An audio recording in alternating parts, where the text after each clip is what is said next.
Assalamualaikum warahmatullahi wabarakatuh. InsyaAllah kita mulai kuliah dengan membaca umul kitab Bisiril Fatihah. A'udzubillahi minasyaitonirrajim. Bismillahirrahmanirrahim. Alhamdulillahirabbil alamin. Arrahmanirrahim. Maliki yaumiddin. Iyyaka na'budu wa iyyaka nasta'in. Ihdinas siratal mustaqim. Siratal ladzina an'amta 'alaihim ghairil maghdubi 'alaihim waladdallin.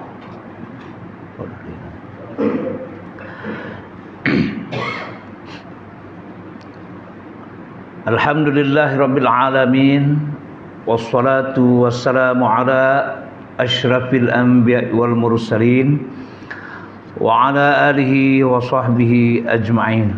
A'udzubillahi minasyaitonir rajim. Wa may yattaqillaha yaj'al lahu makhraja wa yarzuqhu min haitsu la yahtasib. Wa may yatawakkal 'ala Allah fa huwa hasbuhu. Innallaha balighu amrih. Qad ja'alallahu likulli syai'in qadra. Allahumma shalli ala sayyidina Muhammad wa ala ali sayyidina Muhammad. Yang saya hormati lagi kasih Tuan Imam serta jemaah sekalian, insya-Allah kita sambung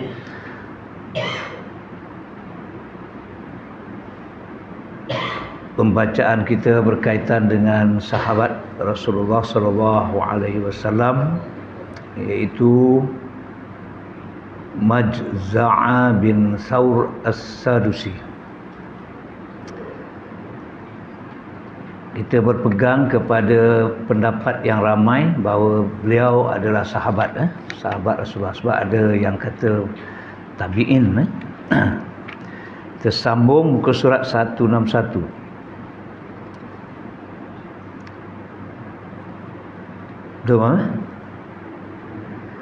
Pada akhir pertempuran dari 80 siri peperangan itu, tentera Islam telah melakukan serangan yang benar-benar berani, sehingga Parsi terpaksa mengosongkan jambatan yang merentasi parit dan lari berlindung ke dalam kota. Mereka kemudiannya menutup pintu kubu yang kebal itu. Setelah sekian lama bersabar, keadaan tentera Islam semakin teruk. Tentera Parsi mula menghujani mereka dengan anak panah dari menara kota tersebut. Mereka juga mula menjatuhkan rantaian besi dari atas pagar yang mengelilingi kota itu. Pada penghujung setiap rantai itu pula terdapat cangkuk besi yang membara kerana terlalu panas dibakar api. Apabila tentera Islam hendak memanjat pagar atau menghampirinya, tentera Parsi akan mengait dan menariknya ke atas menggunakan rantai bercangkuk besi itu. Maka tubuhnya akan terbakar, dagingnya berguguran jatuh dan dia gugur syahid. Kesukaran semakin menghimpit tentera Islam. Mereka bermohon dengan hati yang penuh khusyuk agar Allah menyingkapkan kesusahan tersebut dan menolong mereka menewaskan musuh. Jadi begitulah tentera Islam. Peperangan mereka menghadapi tentera Parsi ini sebenarnya sangat sukar. Bila tentera Parsi dah berselindung di balik kota, kota tu dikelilingi dengan parit, ada pintu yang sukar untuk dipecah masuk, kemudian ada rantai besi pula dijuntaikan untuk mencangkuk tentera-tentera Islam. Tapi apa yang kita boleh pelajari di sini, tentera Islam ni tak pernah putus asa, sebab tentera Islam dia bila pergi perang, sahabat Rasulullah ni atau tabi'in, bila pergi perang dia dua je, sama ada menang ataupun syahid. Namun mengalah tidaklah. Dan tak mungkin putus asa sebab sentiasa ada kebergantungan kepada Allah. Jadi itu yang kita kena pelajari. Kita dalam apa keadaan pun mungkin kita rasa dah tak ada jalan dah. Macam tentera Islam dalam peperangan ni. Mustahil boleh masuk kubu tu. Tapi kebergantungan kepada Allah tu masih kuat. Kelemahan kita, kadang kita tak ke situ. Kita lebih kepada bergantung kepada makhluk. Makhluk tu termasuklah diri kita. Kita bergantung kepada kudrat kita. Kita bergantung, aku kuat kan? Aku pandai. Tapi sebenarnya kita hanya bergantung kepada Allah.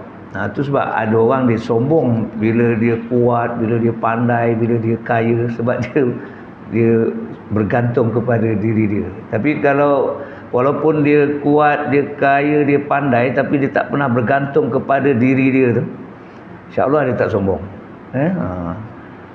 Orang yang kuat, katalah macam tentera Islam, walaupun macam sahabat Rasulullah ni dah dalam sejarah mencatat dia berdepan one to one tu dia bunuh 80 orang, tapi dia tak pernah terlintas kata dia kuat. Kita masuk pertandingan katalah Muay Thai kan, bila menang tu macam mana Wadin? Kemain keluarlah perkataan-perkataan yang menunjukkan dia rasa dia hebat. Jadi kita dengan manusia ni kita bekerjasama aja, bukan bergantung. Macam besok kita nak korban, kita bekerjasama, kita bergantung dengan Allah ya, kan? Jadi insya-Allah kalau orang datang sikit atau ramai tak ada beza. Kalau kita bergantung dengan Allah. Tapi kalau kita bergantung dengan manusia, lembut. Kita tambah ada berapa ekor? 9 ekor, 9 orang yang datang ni, macam mana nak selesai? Memang pening kepada kita. Tapi kalau ketika itu kita bergantung dengan Allah, nanti Allah selesaikan. Macam mana Allah nak selesaikan? Tunggu je lah. Kan? Macam mana 9 orang boleh selesai ni? Mungkin ketika itu logik akal, payah nak selesai ni. Kan? 9 orang. Takkan sembelih, lepas tu seorang lapar. Lepas kan? Tapi kalau bergantung dengan Allah, insyaAllah. Itu yang kita kena ingat lah. Tapi kita selalu bergantung pada manusia. Dan yang paling sukar sekali bergantung. Kita bergantung kepada diri kita. Macam mana tu nak explain dah diri aku takkan aku tak guna. Betul, kita ada fizikal yang baik, bagus. Kita ada otak yang cerdas, bagus. Kita ada harta yang banyak, bagus. Tapi jangan bergantung.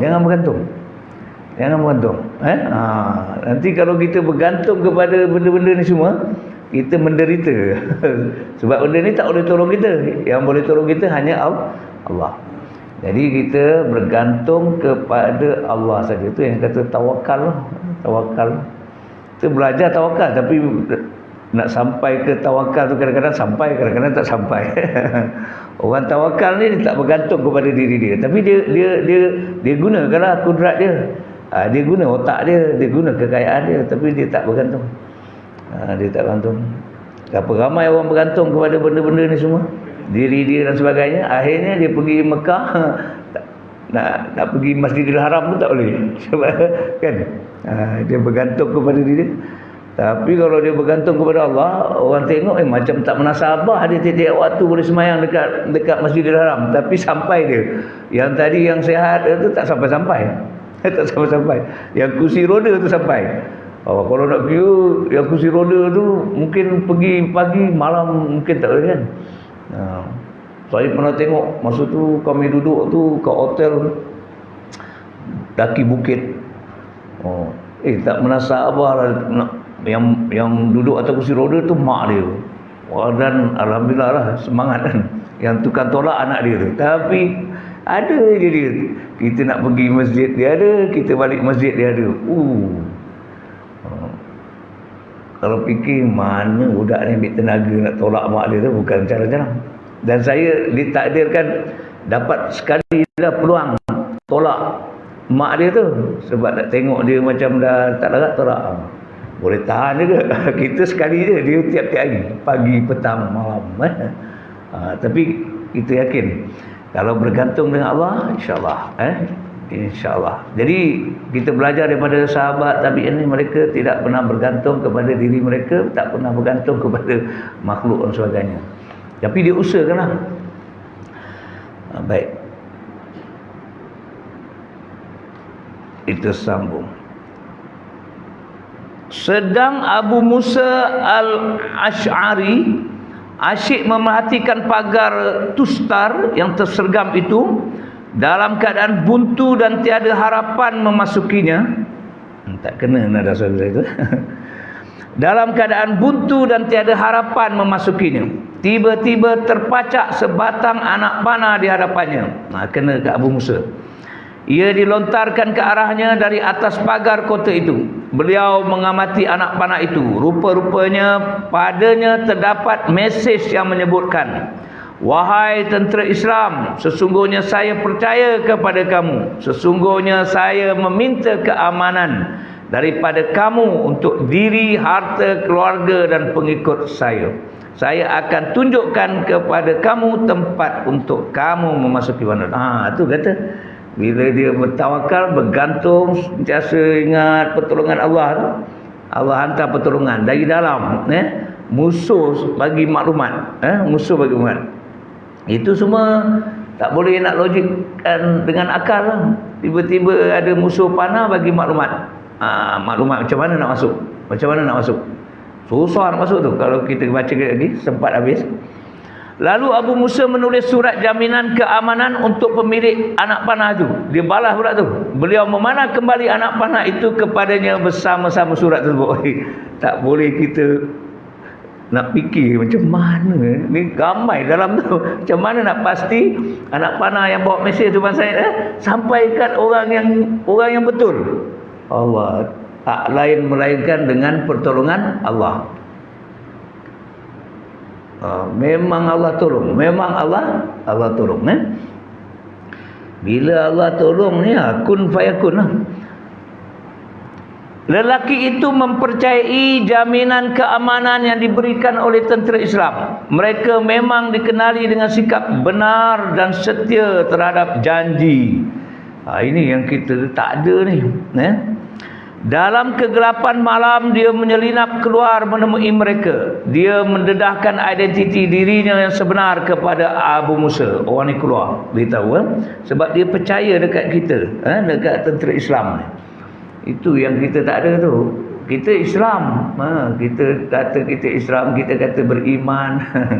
Tapi bukan saja orang bukan Islam, orang Islam pun tak berapa percaya kita, betul?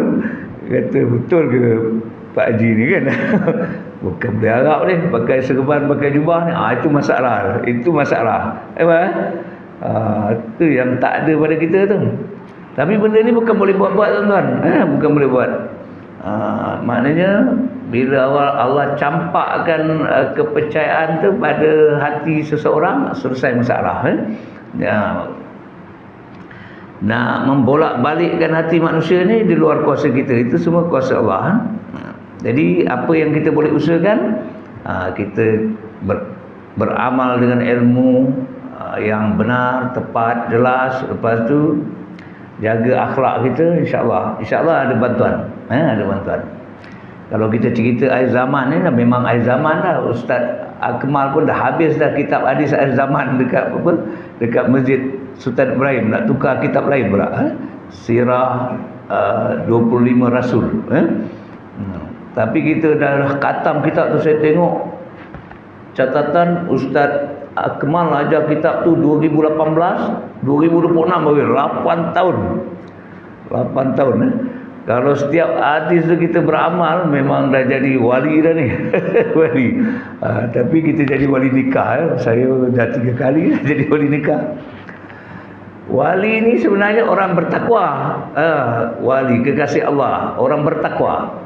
Bukan orang boleh terbang. Kita cari siapa wali kat taman kita kan, yang boleh terbang. Seorang tak boleh terbang. Kalau cuba terbang juga patah tulang. Siapa boleh jalan atas air? Tak ada seorang jalan air. Tapi kita harap ada wali lah kat taman kita ni. Siapa dia wali tu? mereka yang bertakwa. Dia jaga perintah wajib, dia jaga perintah sunat, dia tinggalkan perintah haram, dia tinggalkan perintah makruh, dia jaga yang haram. InsyaAllah. Kita perlu ada wali kat taman kita, tapi jangan mengaku diri wali pula. Tapi kita doa ada wali ni. Ada wali ni tenang taman kita kan, tenang betul ya. Sebab dia bangun malam, setiap malam doa untuk kita tak tahu siapa kan. Ni dah ramai-ramai ni, ada berapa ratus buah rumah, 500 lebih ya Ustaz. Saya yakin ada yang bangun malam ni, tiap-tiap malam dia bangun. Saya terkejut adalah kan, masuk tanah betul. Baik. Jadi kita perlukan bantuan Allah. Allah hantar bantuan ni kadang-kadang melalui orang bukan Islam. Itu yang dia kata ada kafir harbi, kan? Kafir zimmi. Tak mustahil, bukan kafir zimmi je bantu, kafir harbi pun boleh bantu kan. Baik. Cuma dengan izin Allah. Tapi apa pun bantuan Allah lah yang muktamad untuk kita berjaya di dunia dan di akhirat. Nak dapat bantuan Allah ni tak ada jalan lain, takwa. Takwa. Kami adalah antara pemimpin kaum. Kemudian Al-Hurmuzan telah membunuh abang saya. Al-Hurmuzan ni panglima Farsi. Yang lari sini lari sana kejar. Jadi rupanya dia marah dekat panglima Parsi ni sebab bunuh abang dia. Dia juga menceroboh harta dan keluarga abang saya. Kemudian dia turut menaruh hasrat jahat di dalam hatinya terhadap saya, hinggakan saya tidak lagi merasa aman terhadap diri dan anak-anak. Ini saya teringat kisah peperangan. Dia lagi sikit ni, tapi saya teringat ni, saya nak cakap. Baru ni saya baca tentang peperangan apa yang pertama tu? Bukan. Peperangan Uhud ke? Yang tentera Islam, tentera memanah turun kan? Kita kena betul-betul faham sejarah tu. Jangan tuan-tuan atau kita faham, tentera Islam ni apa? Pun tamak ke harta ni, berlari turun. Bukan. Bila baca sejarah biar betul-betul. Sebab sahabat Rasulullah ni tak mungkin macam kita. Tak mungkin macam kita. Nampak harta ghanimah dah kelang kabut. Mereka turun, saya setuju dengan catatan ini. Mereka turun tu sebab pada mereka peperangan dah selesai. Peperangan dah selesai. Jadi bukan diengkar perintah Rasulullah. Dia beranggapan peperangan dah selesai, dia turun. Dan memang halal untuk ambil harta tu. Jadi kita betulkan cara kita berfikir. Jangan tersilap tuan-tuan. Dia selalu saya pesan pada diri saya dan kita semua, bila kita baca sejarah sahabat Rasulullah tabi'in ni, baik sangka. Kalau kita tak faham, ni macam pelik jangan hurai lebih-lebih. Jangan hurai lebih. Lebih lagi kalau kita hurai tu macam bubuk sangat perangai dia orang. Kan? Jangan. Nanti jenuh nak menghadap ke akhirat dia. Takut sahabat Rasulullah tak mengaku kita sebagai umat. Lepas tu Rasulullah pun tak mengaku umat Allah. Habis. Oleh itu saya mengutamakan keadilan kamu berbanding kezalimannya. Dia percaya orang Islam ni adil. Adil ni apa dia? Meletakkan sesuatu pada tempatnya. Kalau tidak meletakkan sesuatu pada tempatnya, dikata zalim. Anytime kita boleh jadi zalim tak? Boleh kan? Kata contoh. Anak kita tu baru belajar tajwid kan? Kadang-kadang dia baca betul, kadang-kadang baca salah. Kita punya nak suruh dia jadi imam. Gitu. Jadi imam dengan kita jadi makmum. Zalim kita tu. Kan? Melainkan dah tak ada pergi Rahman. Itu contoh. Kalau kita kaitkan ini, saya ni kadang contoh, kata kita kaitkan kat surau kita kan, kata Imam Awi tak ada kan, Siapa-siapa yang ada ketika itu, kalau dia tahu dia boleh ke depan, dan kawan-kawan lain ni bukan tak boleh ke depan, tapi kawan-kawan lain mungkin tak biasa ke depan, dia paksa juga, Jamain pergilah, asyik makmum yang kau kan. Dan dia tahu bila Jamain, contoh pergi kat situ, habis terlupa semua, kita telah menzalimi saudara Jamain. Jadi tuan-tuan kena faham tu, maknanya apa ni, mudah saja nak jadi zalim ni. Mudah saja nak zalim. Misalnya ya, contoh apa, kasut ni saya tahu lebih mahal daripada songkok, betul? Ada songkok harga 200? Tak ada, kita tak boleh buat apa. Tapi beli songkok yang terbaik. Kita kalau nak buat perbandingan, biar apple dengan apple, limau dengan limau. Jangan kita buat perbandingan songkok. Itu salah faham pula zalim. Kan? Kita nak beli kasut ni, Allah, kasut patah je pun 100. Tak sanggup aku nak beli sebab songkok lebih murah daripada kasut ni. Tak betul perbandingan tu. Tak betul. Songkok banding dengan songkok. Jangan kedekut. Bila nak beli songkok, beli yang orang dah expired dah. Kat kedai tu kita tunggu bila expired ni. Kan ada TikTok yang suamiku yang kedekut tu kan. Ada lalu ke. Saya selalu juga tengok tu. Bagi tunggu songkok dah expired baru kita beli. Jangan juga. Atas ni bandingkan dengan yang atas. Kalau nak beli songkok, nak beli yang mahal. Beli yang mahal. Jangan, sebab nak letak atas kepala ni biar yang terbaik kan. Kalau beli kasut kan, beli kasut bukan lekeh, tapi kasut ni ada 200, 300, 400, 500. Jangan beli yang 500. Sebab yang 100 sudah okey dah. Kasut patah kalau 100 okey tak? Okey, tak payah beli kasut sampai 1000 tu. Ada kasut 1000 tuan-tuan? Saya pernah pakai kasut 1000. Saya tak tahu kasut tu 1000. Saya pun pakai. Sebab ada orang beli dia bagi saya, dia nak suruh saya pakai. Saya pakailah. Jadi bila saya pergi dekat UM, saya mengajar, selama saya letak kasut tu bersebab. Jadi dia orang tengok, dia kata, cikgu punya kasut dah.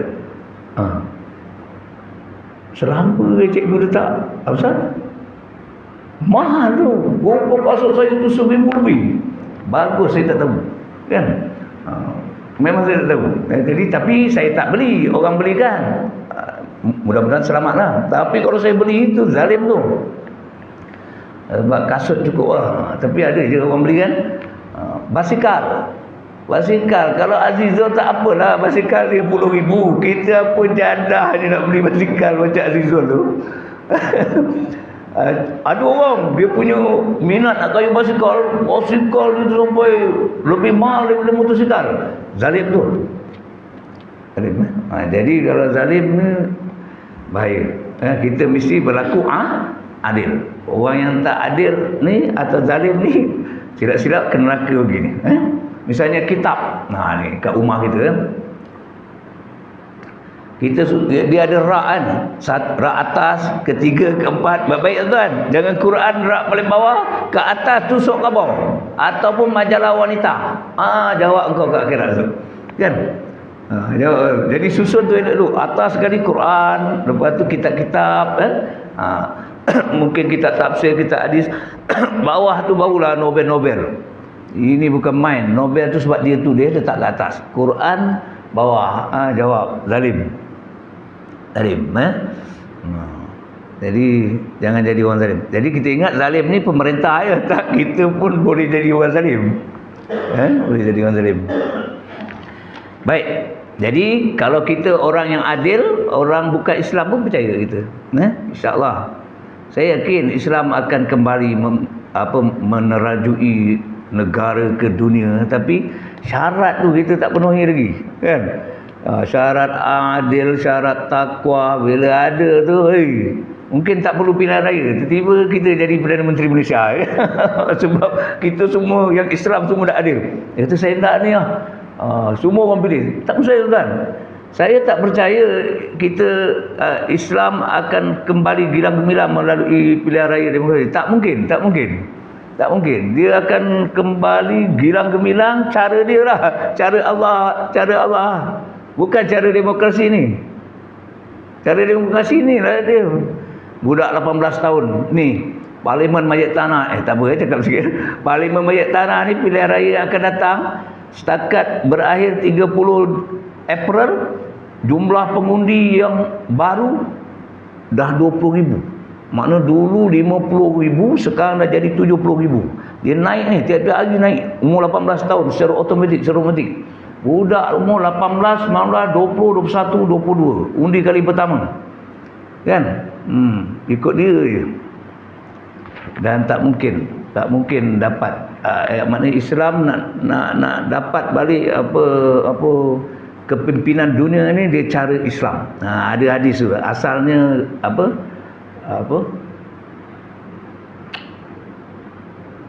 lupa dah perkataan tu. Dia asalnya asing, dia akan kembali asing. Demokrasi bukan asing lagi bagi kita. Jadi dia akan kembali macam mana? Jangan fikir syarat dia jadikan kita insya-Allah, keluarga kita, masyarakat kita bertakwa, beramal soleh, insya-Allah dia berlaku. Tapi dah tak sampai lagi masanya, pergilah time mengundi kan. Dapatlah hasil sekadarnya. Baik, dah ke politik pula akhirnya. Dia dah dekat-dekat nak pilihan raya ni kan. Itu. Baik, oleh itu saya mengutamakan keadilan kamu berbanding kezalimannya. Saya pilih kesetiaan kamu berbanding pengkhianatannya.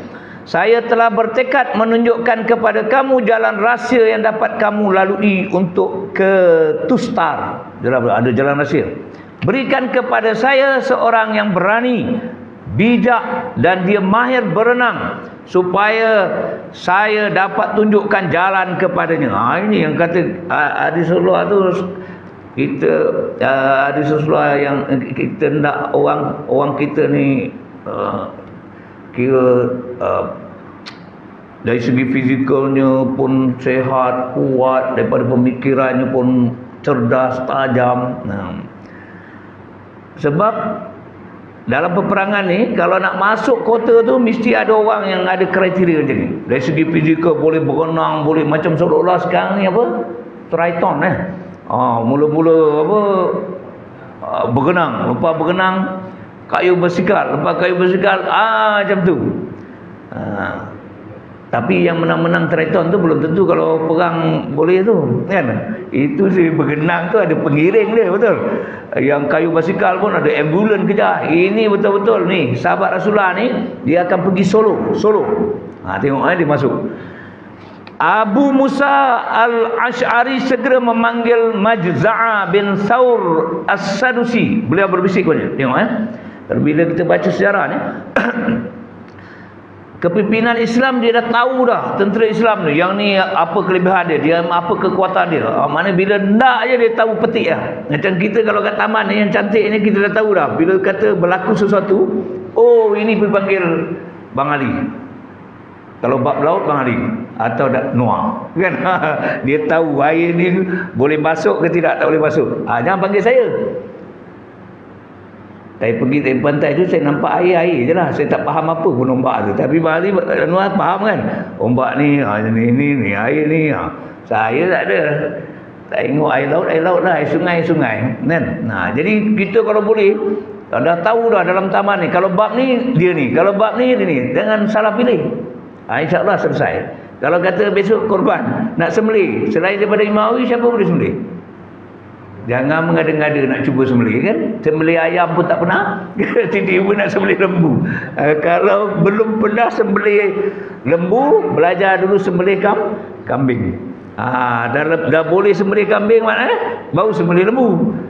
Saya kambing boleh dah, tapi lembu tak berani kan. Tapi agaknya kalau Imawi tak ada, sedesak saya henjuk jugalah kan. Tapi dengan satu syarat, kena orang yang pegang kepala tu biar betul kan. Sebab tu tempat kritikal kan. Kalau kepala tu terangkat, Baik, keahlian tu mesti ada kan. Nah, jadi apa kita nak buat? Setiap orang kalau semua orang Islam faham macam ni, kita tak boleh pakar dalam semua perkara. Tapi kalau kita nak menyumbang sesuatu kepada Islam, agama kita, bangsa kita, negara kita, kita kena usahakan supaya kita ada paling tidak pun satu kepakaran. Boleh bang? Oh, mesti ada jiwa macam tu. Kita tak mungkin dapat jadi pakar dalam semua perkara, tapi mesti ada satu. Paling tidak pun bancuh air misalnya. Kan? Bancuh air, ini bancuh air, makin dia bancuh makin sakit hati kita. Nah, dia kata nak buat teh ke mana, apa semua kan. Jadi kalau tidak, rugi lah. Takkan tak ada satu kebenaran. Jadi dengan niat macam ni, macam mana Mali? Jadi pakar betul, kita niat. Tak cakap kat orang tak apa, ya Allah, inilah satu kepakaran yang aku usahakan, aku nak kekalkan. Kalau satu masa Islam perlukan kepakaran ni, aku bersedia. Jadi mungkin mati tak sempat guna kepakaran tu untuk Islam, tapi dah ada niat yang baik. Kalau bab ilmu, usahakan supaya jadi pakar dalam satu perkara. Mungkin pakar tauhid kita tak boleh, pakar fiqh tak boleh, pakar bahasa. Jadi bila orang perlukan orang Islam yang bahasa Inggerisnya baik, kita muncul. Tapi semangat tu tak ada. Ada pada siapa? Ada pada siapa? Ada pada orang lain. Ada satu bangsa tu di Malaysia, dia, saya tak boleh sebut, dia sensitif kan, dia jadi 3R kan, kalau saya tak. Ada satu bangsa tu di Malaysia ni, dia wajibkan dalam keluarga dia, kalau dia ada 5 orang anak, seorang paling tidak mesti lahir sebagai seorang profesional. Tak jadi juruter, jadi doktor. Tak jadi doktor, jadi accountant. Mesti ada profesional dalam keluarga dia, seorang. Orang Melayu ada pada macam tu?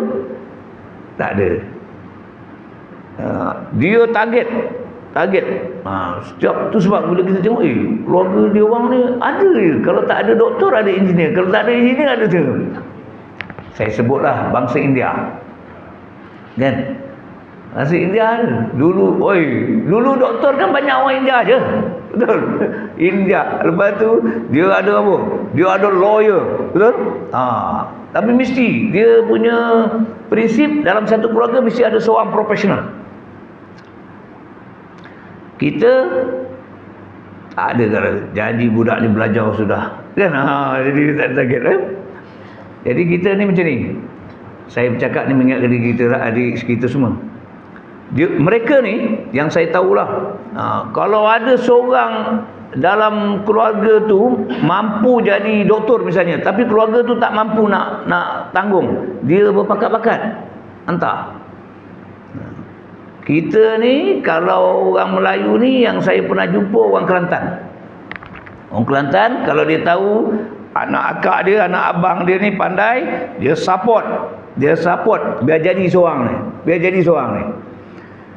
Masa anak saya dulu belajar dekat College Mara Kuala Nerang, saya pergi hantar. Saya, rumah saya, anak saya yang nak belajar ke situ dengan Habib kan. Pergi bawa sampai Kuala Nerang tu, kat luar College Mara Kuala Nerang tu, ada sebuah masjid. Saya sampai dekat pukul 3 pagi. Saya ingat nak tidur lah dalam masjid tu. Tengok macam tak ada orang dekat luar. Ada van. Sampai kat bungkak dalam masjid tu, tengok ramai orang. Kereta ada 2-3 buah je van kan. Rupa orang Kelantan pun saya.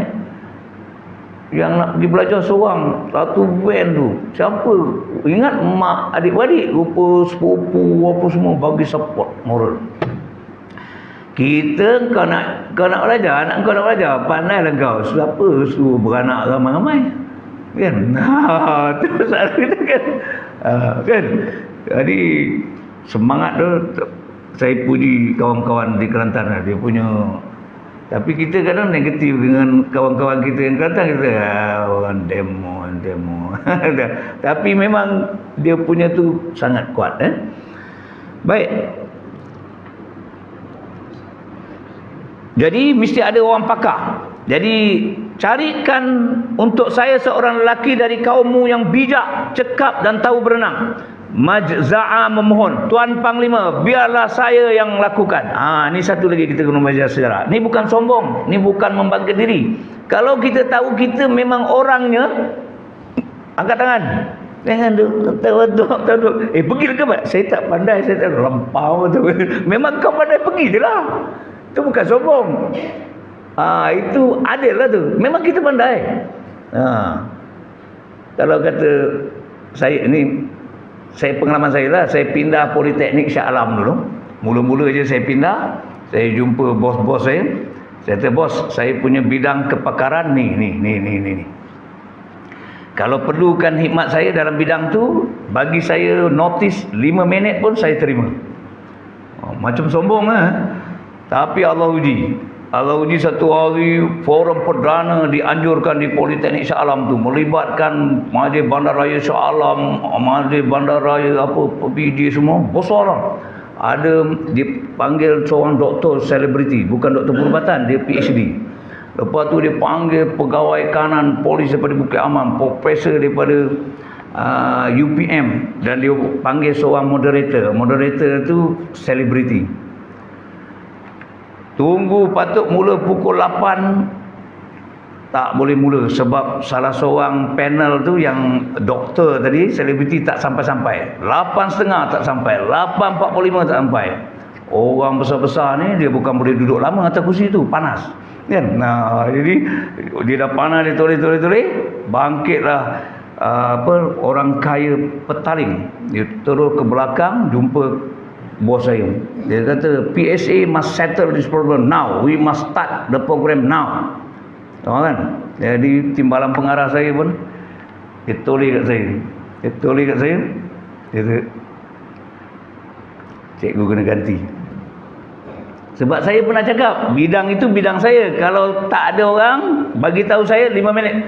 Saya pun ketika itu, saya kata, saya ada satu masalah. Saya tak pakai stokin.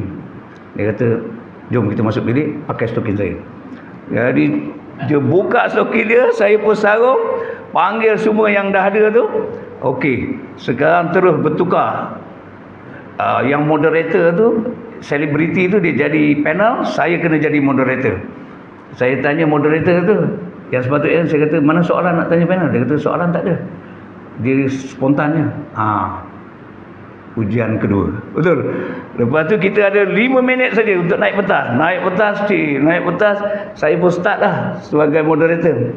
Dah start setengah jam, datang doktor yang sesat jalan tu sampai, naik lagi. Jadi tuan-tuan, cabarannya ketika itu memang tak ada apa-apa, kertas catatan tak ada. Jadi kita nak tanya profesor tu, nak tanya, dengan izin Allah selesailah masalah tu. Cuma bila sampai cenderahati imam, saya seorang tak ada cenderahati. Kan? Semua orang dapat lah sampul sampai kat saya duduk lah. Ujian ketiga, maknanya kau boleh kawal tak? Kau tadi kerana kau tahu itu bidang kau atau kerana duit? Dia orang dapat bayaran besar tu. Patut duit yang tu saya punya. Tapi saya tak dapat. Dia 3 jam. Lepas tu saya seram duduk atas. Lepas tu turun, Datin tu datang jumpa. Dia kata, Tuan, nanti kami bagi Tuan. Terima kasihlah kerana telah menyelamatkan keadaan. Kan? Jadi nak cerita bahawa bukan sombong. Bang Ali kalau tahu Bang Ali punya kebakaran, jangan terhege-hege tunggu orang yang tak bergerti apa. Besok nak lapar besok. Siapa memang pandai lapar, pergi je lah lapar. Ini doktor, aku nak tengok dia orang boleh lapar je tak? Apa kata kalau aku tak pergi? Itu zalim tu. Dah kita pandai lapar, pergi je. Yang duk tengok siapa nak pergi kalau aku tak pergi. Jadi begitu Islam, dia melahirkan pakar, dan pakar tu boleh angkat tangan. Itu bukan sombong. Dah bunyi berdoa tu. Jika itu keinginan kamu, semoga kamu diberkati Allah. Perkenan Abu Musa. Abu Musa berpesan agar beliau mengingati selok-belok jalan, mengenal pasti kedudukan pintu, dan memastikan tempat dan identiti Al-Hurmuzan. Abu Musa juga berpesan agar beliau tidak bertindak selain daripada itu. Jadi nanti kita sambung macam mana dia berenang, dia pergi sini, pergi situ, dan jumpa Al-Hurmuzan. Jadi moga ada kebaikan di atas perkongsian tadi. Jadi kita ni kena jadi orang yang bertakwa. Kalau nak pertolongan Allah, kena jadi pakar, kan? Dan bila kita pakar dalam bidang tu, jangan terhege-hege biar orang lain buat kerja tu. Kalau kerja tu patut kita buat, kita kena buat. Misalnya kat taman kita ada orang pakar pasang kemah, pasang je lah. Jangan tunggu orang lain. Orang lain tu datang, tapi datang sokongan moral. Baik tuan-tuan, ampun maaf, moga ada kebaikannya. Kita tutup dengan tasbih kafarah dan suratul as. Subhanallah.